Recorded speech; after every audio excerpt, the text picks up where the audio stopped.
Hello guys, అస్సలం వాలేకుమ్. Good morning, how are you all? ఇప్పుడు వచ్చేసి బ్రేక్ఫాస్ట్ అయిపోయింది. I show you my most unorganized kitchen. ఎన్ని డిషెస్ ఉన్నాయో చూడండి. నైట్ చాలా చల్లగా ఉంది అనేసి నేను డిష్ వాషర్ వేయలేదు. సో నైట్వి, బ్రేక్ఫాస్ట్వి ఇవన్నీ కలిపి ఇన్ని అయ్యాయి అనమాట. అండ్ స్టవ్ మీద వచ్చేసి పాలకూర పప్పు ఉంది లంచ్కి. ఇది వచ్చేసి కొంచెం కాలీఫ్లవర్ ఉండే కర్రీ, ఎవరికి ఇప్పుడు ఇంట్రెస్ట్ లేదు తినేది. సో అందుకనే కాలీఫ్లవర్ 65 చేసేద్దాము, కొంచెం ఫాస్ట్గా తినొచ్చు అండ్ మొత్తం కాలీఫ్లవర్ కూడా ఫినిష్ అయిపోతుంది అని వేడి నీళ్ళల్లో దీన్ని నానబెట్టా అనమాట. అండ్ ఇప్పుడు ఈ రెండు ప్రిపేర్ చేస్తే నాకు లంచ్ రెడీ అయిపోతుంది. ఇవి చేసుకుంటూ డిషెస్ కూడా క్లియర్ చేసేస్తాను. అండ్ ఇవాల్టి వ్లాగ్లో మొత్తం డే ఎలా ఉంటుంది అనేది చూసేయండి. మార్నింగ్ బ్రేక్ఫాస్ట్లో చపాతీ చేశానండి. టీ పికిల్తో తిన్నామన్నమాట. మంచి fulfilling breakfast. And 3 eggs boil చేసి పెడుతున్నాను. ఇది వచ్చేసి ఎలక్ట్రిక్ కెటిల్ అండి, అంటే కెటిల్ కుక్కర్ అనుకోవచ్చు. దీని గురించి నేను నెక్స్ట్ వ్లాగ్లో డీటెయిల్గా చూపిస్తాను, చాలామంది అడిగారు. అండ్ ఇది వచ్చేసి కాలీఫ్లవర్ 65 అనమాట. ఈ రెసిపీ కావాలంటే మీరు హెబ్బర్స్ కిచెన్ వెళ్ళి చూసుకోండి. క్రిస్పీ కాలీఫ్లవర్ 65 అనేసి మీకు కనిపిస్తుంది. దాని ప్రకారమే చేస్తున్నాను. నాకు ఒక రెసిపీ ఉంది, ఎప్పుడు చేసేదాన్ని, బట్ ఈసారి ఇంకా క్రిస్పీగా రావాలి అనేసి ఒకసారి యూట్యూబ్లో చూసాను అనమాట. 2024లో మీ రెజల్యూషన్స్ ఏంటి, ఏం ఫాలో అయిదాం అనుకుంటున్నారు అనేది తప్పకుండా కామెంట్ సెక్షన్లో పెట్టండి. 2022 వరకు నేను చాలా రెజల్యూషన్స్ తీసుకునేదాన్ని. వెయిట్ లాస్ అవ్వాలి, కొంచెం ఎక్కువ గోల్డ్ కొనాలి, సేవింగ్స్ ఎక్కువ చేసుకోవాలి, ఇప్పటి నుంచి నేను నాకు నచ్చినట్లే చేయాలి, ఇలా పెద్ద లిస్ట్ ఉండేదన్నమాట. 2023లో నాకు ఒక మంచి కాన్సెప్ట్ గురించి తెలిసింది. అదేంటంటే instead of so many resolutions ఒక వర్డ్ తీసుకోవాలన్నమాట. 1 వర్డ్ ఫర్ 2023 అనేసి నేను ఒక చోటు చదివాను. అప్పుడు నేను పీస్ అనే వర్డ్ తీసుకున్నాను అనమాట. ఫర్ 2023 ఐఎమ్ మేనిఫెస్టింగ్ పీస్ అనుకున్నాను. నా ప్రతి డెసిషన్, నా ప్రతి థాట్, నా ప్రతి రియాక్షన్, ఎవ్రీథింగ్ ఆ పీస్ చుట్టూనే ఉండేలాగా తీసుకున్నాను. అండ్ ఇట్ వర్క్డ్ వండర్స్ అనమాట. Instead of taking so many resolutions, ఇలా ఒక వర్డ్ అనుకోవడం వల్ల ఎఫెక్టివ్గా కూడా ఉంది. ఎందుకంటే ఆ రెజల్యూషన్స్ అన్నిటిని గుర్తుపెట్టుకోవడం, రిమైండ్ చేసుకోవడం కంటే ఒక వర్డ్ని గుర్తుపెట్టుకోవడం, దాన్ని మళ్ళీ మళ్ళీ నేను రిమైండ్ చేసుకోవడం అనేది ఈజీగా అనిపించింది, ఎఫెక్టివ్గా అనిపించింది. చాలా వరకు నేను 2023లో పీస్గా ఉండడానికి ట్రై చేశాను. సో నేను అదే సేమ్ థింగ్ 2024 కోసం ఆలోచిస్తూ ఉంటే నాకు తట్టిన వర్డ్ వచ్చేసి ఆథెంటిసిటీ. సో నేను ఇంకా ఎవరి జడ్జ్మెంట్ ఎలా ఉన్నా, ఎవరి ఒపీనియన్ ఎలా ఉన్నా, నా ఆథెంటిసిటీ ఇలానే ఉంచుకుంటాను, యూనిక్గానే ఉంటాను. నాకు ఎలా అనిపిస్తే అదే చేస్తాను, అంతే తప్ప వాళ్ళు అలా అనుకుంటారు కాబట్టి నేను ఇలా చేద్దాము, ఇంకా ఆ కాన్సెప్ట్ అనేది తీసేద్దాం అనుకుంటున్నాను. అలానే వేరే వాళ్ళ జడ్జిమెంట్స్తో ఎఫెక్ట్ అవ్వడము అవన్నీ పోవాలన్నమాట. ఇంకా నా ఆథెంటిసిటీ నాదే, ఎవరి ఆథెంటిసిటీ వాళ్ళదే. So my word for 2024 is authenticity. So మీరు కూడా అలా ఏమైనా అనుకున్నట్లయితే తప్పకుండా కామెంట్స్లో చెప్పండి. హాస్పిటల్ నుంచి వచ్చిన తర్వాత లోడ్స్ ఆఫ్ లాండ్రీ ఉండేయండి. బట్టలు అయితే నేను వాష్ చేస్తూనే ఉన్నాను. చలికాలం కదా, 2 days టైం ఇవ్వాల్సి వస్తుంది అవి ఆరడానికి. సో 2 days బ్యాక్ నేను 3 loads వేశాను, అవన్నీ ఆరాయి. ఇప్పుడు అవన్నీ తీసాను అనమాట. మళ్ళీ సేమ్ 3 loads అనేవి మళ్ళీ లోడ్ చేశాను. ఇవి కూడా అయిన తర్వాత ఇప్పుడు ఆ రాడ్స్ అన్నీ ఖాళీ ఉన్నాయి కాబట్టి ఇప్పుడు వేసేస్తాను, ఇవన్నీ ఫోల్డ్ చేసేస్తాను అనమాట. సో చాలా లాండ్రీ అండ్ డిషెస్ చాలాసార్లు వేసాను. అయినా హోమ్ రీసెట్ అవ్వడానికి కొద్దిగా టైం పడుతుంది. ఒక 1 week అయితే నేను అనుకున్నాను, ఎలాగో 1 week పడుతుంది మళ్ళీ ఆటో పైలట్ మోడ్లోకి రావాలి అంటే అనేసి. 2023లో ఇంకొక 2-3 టిప్స్ కూడా నేను ఫాలో అయ్యానండి, అవి కూడా చెప్తాను.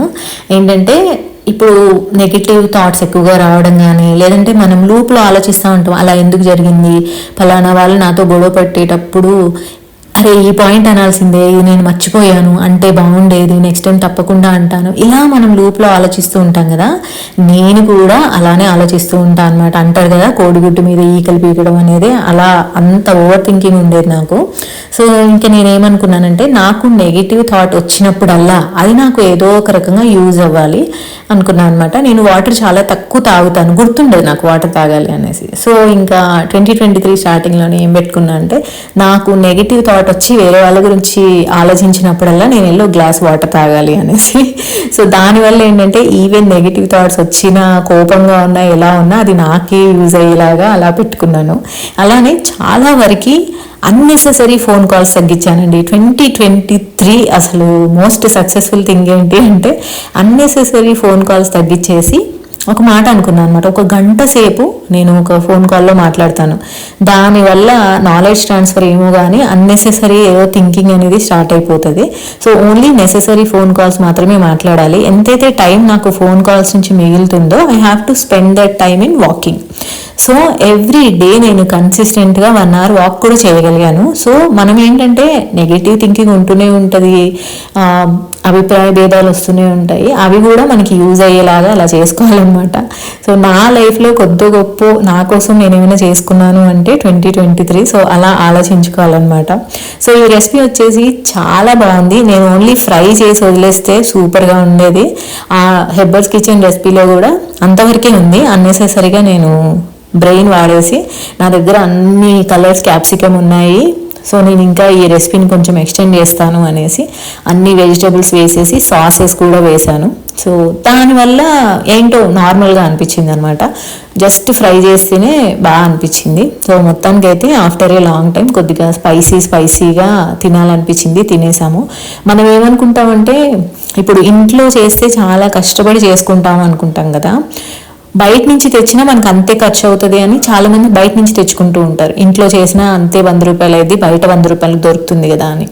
బట్ బయట వాళ్ళు వాడే ఆయిల్స్, వాళ్ళు అందులో వేసే ఎక్కువ క్వాంటిటీ ఆఫ్ సాల్ట్, అలానే ఈ MSG అంటారు, అలాంటివి వాడడం, వాటి వల్ల ఏంటంటే మనకి హెల్త్ ఇష్యూస్ వస్తాయి. సో సేమ్ కాస్ట్ అయినా కానీ ఒక 1 hour టైం మనం స్పెండ్ చేయాల్సి వచ్చినా కానీ ఇంట్లో చేసుకొని తినడమే బెటర్, ఈవెన్ మనకి కాస్ట్ సేవ్ అవుతున్నా కానీ. సో అందుకనే బయట ఫుడ్ అనేది మ్యాక్సిమం అవాయిడ్ చేస్తేనే మంచిది అసలు. దానివల్ల ఇంకొక లాభం కూడా ఉంది, మన పిల్లలకి మంచి మెమరీస్ ఇచ్చిన వాళ్ళం అవుతాము. మన పిల్లలు పెద్దయిన తర్వాత మనం ఇప్పుడు ఎలా అయితే మా అమ్మమ్మ వాళ్ళ ఇంటికి వెళ్ళినప్పుడు మా అమ్మమ్మ ఇది వండి పెట్టేది, అది వండి పెట్టేది, మా అమ్మ చిన్నప్పుడు ఈ కర్రీ చాలా బాగా చేసేది, అలా మనకి మెమరీస్ ఇప్పుడు ఉన్నాయి కదా, అలా మన పిల్లలకు కూడా వాళ్ళు పెద్దయిన తర్వాత కొన్ని మెమరీస్ ఉండాలన్నమాట. 31st రోజు నైట్ మా అమ్మ బిర్యానీ చేసేది, లేదంటే ఈద్ రోజు మా మమ్మీ కంపల్సరీ ఇది చేసేది, ఇలా కాలీఫ్లవర్తో మా మమ్మీ పలానాది బాగా చేసేది, ఇలాంటి మెమరీస్ వాళ్ళకి ఇవ్వాలి అంటే మనం కుక్ చేయాలి కదా కంపల్సరీగా. సో అవి వాళ్ళకి ఇస్తూ ఉండాలి. అందుకే ట్రెడిషనల్ ఫుడ్ పెట్టాలి, బయట దొరికే ఫుడ్ కూడా చేసి పెట్టాలి, వెరైటీస్ పెట్టాలి, ఎవ్రీథింగ్ కొద్దిగా బ్యాలెన్స్ చేసుకుంటూ ఉండాలన్నమాట. ఇంకా ఇది వచ్చేసి నా ప్లేట్ అండి. నైట్ బెండకాయ ఫ్రై ఉండే, అది కూడా వేసేసుకున్నాను నేను. అండ్ ఈవినింగ్ బయటికి వెళ్ళి చికెన్ తీసుకొని వచ్చాను. నెక్స్ట్ డే 31st అనమాట. సో ఫ్రై పీస్ బిర్యానీ చేద్దాము, అలానే కేక్ కూడా ఇంట్లోనే చేద్దామని అనుకున్నాను నేను. ఇంకా కొంచెం ఇంట్లో చేస్తే షుగర్ కూడా తక్కువ ఉంటుంది కదా కేక్లో, సో అలా అన్నట్లు ప్లాన్ చేసుకున్నాను. దానికోసం ముందు రోజే మ్యారినేట్ చేసి పెట్టుకుంటున్నాను. రేపటి బ్లాగ్లో నేను ఎలా చేశాను అనేది చూపిస్తాను. ఇక్కడైతే జస్ట్ అసలు నేను పని చేస్తున్నా కాబట్టి చూపించేస్తున్నాను అనమాట. 1/2 కిలోనే తెచ్చాను, అంతకంటే ఎక్కువ అయితే అయిపోదు ఇంకా ఇంట్లో ఇప్పుడు ఈ స్టేజ్లో. అండ్ ఫ్రై పీస్ బిర్యానీ వచ్చేసి బాగుంటుంది, స్పైసీగా, ఇంకా వింటర్ కదా అలా ఉంటే ఇంకా బాగుంటుంది అన్నట్లు ప్లాన్ చేశాను అనమాట. మొన్న మటన్ బిర్యానీ వీడియోకి చాలా మంచి రెస్పాన్స్ వచ్చిందండి, మంచి కామెంట్ కూడా వచ్చింది, వాళ్ళ ఇంట్లో ట్రై చేశారు, అందరికీ బాగా నచ్చింది అనేసి కూడా. I feel so happy. And ఇంకా ఈవినింగ్ ఇంకొక రౌండ్ డిష్ వాషర్ వేసాను. ఇంకా చూసి మీరు అలసిపోతారు అనేసి నేను దాన్ని రికార్డ్ చేయలేదన్నమాట. ఎందుకంటే నేను నైట్ టైం వేయట్లేదు డిష్ వాషర్, అందువల్ల నాకు డేలో ఎక్కువ లోడ్ పడుతుంది. నైట్ 6 తర్వాత ఇంకా నేను ఎక్కువగా బయటికి వెళ్ళట్లేదు, డోర్ క్లోజ్ చేసి ఉంచుతున్నాను. ఇంతకు ముందు అయితే నేను నైట్ 11కి కూడా డిష్ వాషర్ వేసేదాన్ని, నైట్ అంతా క్లియర్ అయిపోవాలి అనేసి. బట్ ఒక 1 వీక్ దాకా అలా చేయొద్దు అనుకుంటున్నాను. మా డిష్ వాషర్ బయట ఉంది, అదొక ప్రాబ్లం అనమాట. మీ కిచెన్ టవల్స్ ఎక్కడ తీసుకుంటారు అని చాలామంది అడుగుతూ ఉంటారు.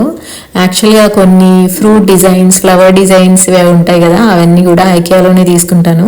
బట్ నార్మల్గా స్టవ్ తుడుచుకోవడానికి, గట్టి తుడుచుకోవడానికి వాడే క్లాత్స్ అన్నీ కూడా ఇంట్లో పాడైపోయిన టీ-షర్ట్స్ అలా ఉంటాయి కదా, వాటి నుంచే నేను ఇలా స్క్వేర్లో కానీ రెక్టాంగిల్లో కానీ కట్ చేసి పెట్టుకుంటాను అనమాట. యాక్చువల్గా మనం అనుకోవచ్చు పాడైపోయిన టీషర్ట్స్ అలాంటివి మెయిడ్స్ వాళ్ళకి ఇవ్వచ్చు కదా అని, బట్ వాళ్ళు కూడా చిరిగిపోయినవి ఏమీ తీసుకోరు. చిరిగిపోయినవి, హోల్స్ పడినవి అవి ఇంకా ఇంట్లో మాప్ చేసుకోవడానికో లేదంటే ఇలా యూజ్ చేసుకోవాల్సిందే తప్ప వాళ్ళకి ఇవ్వడానికి కూడా బాగోదు. ఎందుకంటే అమెజాన్లో 200కి ఒక మంచి కొత్త టీషర్ట్ వచ్చేసేటప్పుడు వాళ్ళు కూడా అన్ని మంచిగానే కొనుక్కొని రెడీ అవుతారు, కానీ ఇలా చిరిగిపోయిన వాళ్ళు తీసుకోరు, ఇచ్చినా కానీ బాగోదు. నేనైతే చిరిగిపోయినవి ఇవ్వను. మా అబ్బాయి అయితే నేను ఎవ్రీ 6 monthsకి ఒకసారి క్లోజెట్ మొత్తం క్లియర్ చేస్తూ ఉంటాను. ఏవైతే ఇంకా వాడి పొట్టయిపోయాయో ఎవరో ఒకరికి ఇచ్చేస్తూ ఉంటాను. చిరిగిపోయినవి అన్నీ కూడా ఇలా కట్ చేసి పెట్టుకుంటూ ఉంటాను అనమాట. సో ఇంకా నైట్ టైం మనం కిచెన్ అంతా తుడుస్తాం కదా, దానికి ఈ టవల్స్ని యూజ్ చేస్తూ ఉంటాను.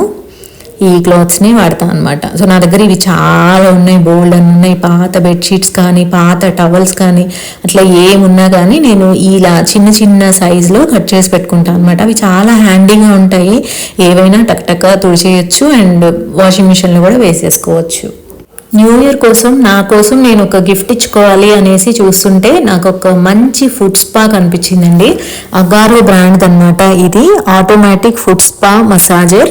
మీ అందరికీ తెలుసు నేను అసలు పార్లర్కి వెళ్ళినా కానీ నేను పెడిక్యూర్ చేయించుకుంటాను. నాకు చాలా ఇష్టం పెడిక్యూర్ అంటే. మిగిలిన ఏ సర్వీసెస్ తీసుకోను, ఐబ్రోస్ తప్ప. సో సరే ఇది నేను కొనుక్కొని ఇంట్లోనే పెట్టుకుంటే నాకు ఇంకా పార్లర్కి వెళ్ళే అవసరం ఉండదు, ఎప్పుడైనా అలసిపోయినా కానీ బాగుంటుంది కదా అనిపించింది. ఐ డిజర్వ్ ఇట్ అనిపించింది అనమాట. ఇంట్లో మెయిడ్ లేకుండా అన్ని పనులు చేసుకుంటున్నాను. సో అప్పుడప్పుడు ఇలా ఇంకా స్పా ఎక్స్పీరియన్స్ ఇంట్లోనే తీసుకోవాలి అంటే ఉండాలి అనేసి తీసుకున్నాను. ఇలా కింద ఒక నాబ్ ఉంటుంది, దాంట్లోంచి వాటర్ తీసేయచ్చు అనమాట. అలానే ఈ పింక్ కలర్ ఉంది కదా, అది ప్యూమి స్టోన్. సో ఎంత బాగుందంటే ఫంక్షనాలిటీ. అసలు 10 days బ్యాకే ఇది వచ్చింది, 15 days బ్యాకే వచ్చింది. దీన్ని ఒకసారి అలా ఓపెన్ చేసి పనిచేస్తుందా లేదా అనేసి టెస్ట్ చేసి అలా పక్కన పెట్టాను. ఆ తర్వాత ఇంకా హాస్పిటల్ హడావుడి ఉండే, ఇంకా రాగానే మీతో షేర్ చేసుకుందాము అనేసి చూపిస్తున్నాను. దీన్ని నేను అమెజాన్ నుంచి తీసుకున్నాను. ఇలా ఒక మూత కూడా వచ్చిందండి, వాడినప్పుడు ఇలా పెట్టేసి ఉంచొచ్చు అనమాట. ఒక మంచి హ్యాండిల్ వచ్చింది. సో వాష్రూమ్లోనే మనం వాటర్ అన్ని ఫిల్ చేసేసుకొని బకెట్ లాగా పట్టుకొని వచ్చేసేయచ్చు అనమాట. కార్డ్ లెంగ్త్ కూడా చాలా బాగుంది. నేనైతే టీవీ దగ్గర నేను పవర్ కార్డ్కి పెట్టేసి చక్కగా సోఫాలో కూర్చొని స్పా చేసుకున్నాను. భలే అనిపించింది అసలు. సో సెట్టింగ్స్ ఉంటాయండి, టెంపరేచర్ పెంచుకోవచ్చు, తగ్గించుకోవచ్చు. అండ్ దీంట్లో వచ్చేసి ఇంకా స్పా బటన్ ఉంటుంది, మసాజ్ బటన్ కూడా ఉంటుంది అనమాట. ప్యూమి స్టోన్ కూడా భలే స్పిన్ అవుతూ ఉంటుంది. అసలు చాలా బాగుంటుంది. అంటే మనం పార్లర్ వాళ్ళు మనకి చేస్తుంటే ఎంత ఎఫెక్ట్ ఉంటుందో అలా ఉంటుంది అనమాట. అసలు నేనైతే ఇన్ని ఎక్స్పెక్టేషన్స్తో తెప్పించలేదు, దీన్ని నార్మల్గా తెప్పించాను కానీ చాలా బాగా పనిచేసింది. దీని ప్రైస్ వచ్చేసి 4900 అయింది. అమెజాన్ నుంచి తెప్పించాను అనమాట. నేను లింక్ ఇస్తాను డిస్క్రిప్షన్ బాక్స్లో. సో ఇలాంటివి ఇంట్లోనే ఉంటే ఏంటంటే మనం మళ్ళీ పెడిక్యూర్ కోసం వెళ్ళాల్సిన అవసరం లేదు. ఒక్కసారి మీరు పెడిక్యూర్కి వెళ్తే 1000 రూపీస్ తీసుకుంటున్నారు ఇప్పుడు. ఇంకా దాని బదులు ఒక 5 సార్లు మనీ మనం ఒకటేసారి పెడితే ఇది వచ్చేస్తుంది కదా అన్నట్లు తీసుకున్నాం అనమాట. సో దీంట్లో వచ్చేసి స్పా ఉంటుంది, మంచి బబుల్స్ వస్తూ ఉంటాయి అనమాట. ఇంకా కింద రోలర్స్ ఉంటాయి, అవి రోల్ అవుతూ ఉంటే ఎంత బాగా అనిపిస్తుందో. అంటే at the end of the day ఇంట్లో పని మొత్తం చేసేసుకొని అలా రిలాక్స్ అవ్వాలి, మసాజర్ ఉంటే బాగుంటుంది అనిపిస్తూ ఉంటుంది కదా, అలాంటి టైంలో అయితే చాలా బాగుంటుంది. నాకేంటంటే వింటర్లో డెడ్ స్కిన్స్ చాలా ఎక్కువ పెరుగుతుంది అనమాట. దానివల్ల అరికాలలో ఇచ్చింగ్ కూడా వస్తూ ఉంటుంది. చాలా మందికి ఈ ప్రాబ్లం ఉంటుంది, నిద్ర కూడా పట్టదు. సో అలాంటప్పుడు మనం ఒక 15 daysకి ఒకసారి ఇలా డెడ్ స్కిన్ పోయేలాగా స్పా చేసుకున్నాం అనుకోండి, చక్కగా నిద్ర పడుతుంది, కాళ్ళ నొప్పులు కూడా తగ్గుతాయి. నాకైతే అసలు భలే అనిపించింది. ఈవెన్ పెద్దవాళ్ళకు కూడా చాలా బాగుంటుంది. ఇప్పుడు మా మదర్ లాంటి వాళ్ళు ఓన్గా కేర్ తీసుకోలేరు కదా, అలాంటి వాళ్ళకైతే చాలా బాగుంటుంది. మొత్తం ఈ పగుళ్ళు కూడా పోతాయి అన్నమాట. సో మీరు ట్రై చేసి చూడండి. దీనివల్ల అయితే నాకు చాలా రిలాక్సేషన్ వచ్చింది. లింక్ వచ్చేసి డిస్క్రిప్షన్ బాక్స్లో ఉంటుంది. సో అదండి, ఇప్పటి నుంచి బ్లాగ్స్ రెగ్యులర్గా వస్తాయి, ఎలాంటి బ్రేక్ లేకుండా. మళ్ళీ నెక్స్ట్ వీడియోలో ఇంకొక మంచి టాపిక్తో కలుద్దాం. టేక్ కేర్ అండి, బాయ్.